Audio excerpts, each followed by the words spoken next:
அரங்காரியஸ்து குக்ஷி. ராமானுஜருடைய திருவயிறு குக்ஷி. குக்ஷி யாரு? ஆழ்வார் திருவரங்க பெருமாள் அரையர்.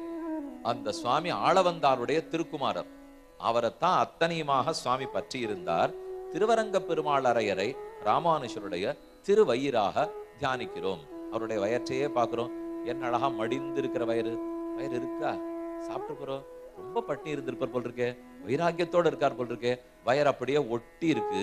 அந்த திருவயித்தை ஆழ்வார் திருவரங்க பெருமாள் அரையரா சேவிக்கிறோம்.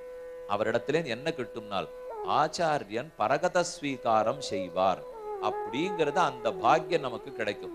ஏன்னா திருவரங்க பெருமாள் அரையர் தான் இங்கு மഠத்துக்கும் எழுந்துருளாமல் தேவப்பெருமானுடைய ஆணையை சிறமேற்கொண்டு அங்கிருந்தே பெருமாளை எழுந்துருள பண்ணிட்டு ஸ்ரீரங்கத்தை நோக்கி வந்தார் என்றுதான் சரித்திரம் இருக்கு. அப்ப அதுல இருந்து நம்ம தெரிஞ்சுக்க வேண்டியது, நாம ஆச்சாரியனை தேடின்னு போறதை விட ஆச்சாரியன் தான் நம்மளை தேடின்னு வந்திருக்காரு. இதைத்தான் பரகத